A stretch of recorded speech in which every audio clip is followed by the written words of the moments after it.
We already talked about finding where a function is undefined algebraically.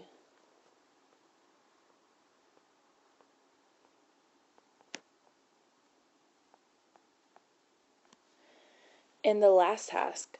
Now, let's explore what it looks like when a function is undefined on a graph.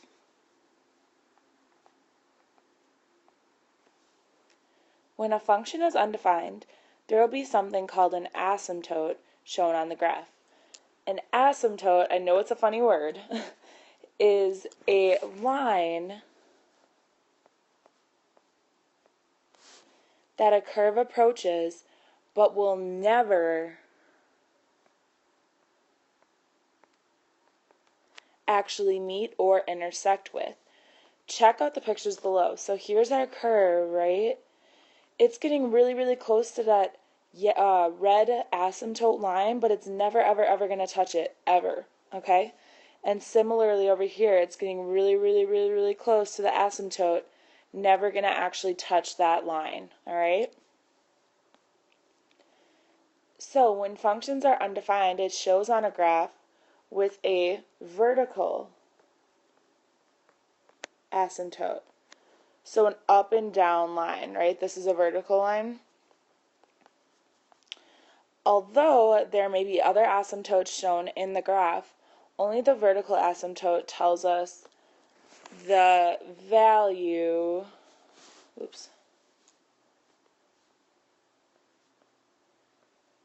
the values that the function is considered undefined.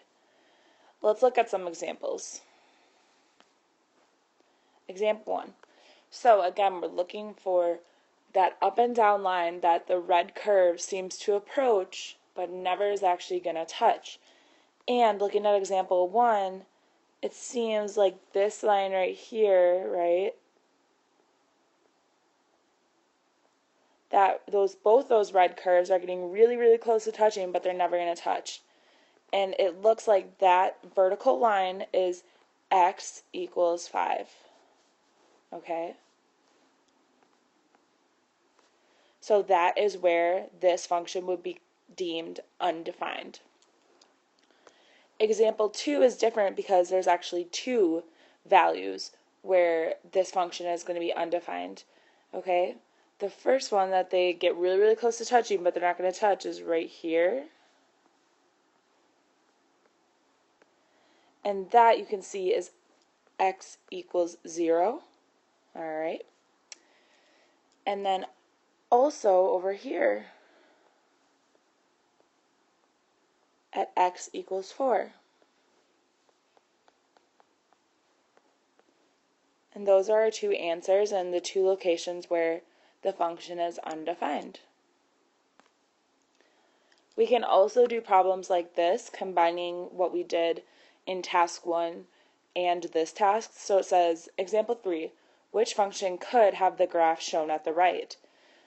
And we have like a multiple choice situation here, okay? So what I want you guys to start by doing is find where it's undefined by looking for that up and down asymptote, which we can see is going to be right here. And that is written as x equals -3. Now we want to look at our multiple choice answers, and we want to plug in -3 on the bottom, right? Because we know that if we can plug this value in to the bottom of the fraction and get 0, that's where it's undefined. So I'm going to start with letter A. X minus 3, so I'm going to say -3 minus 3.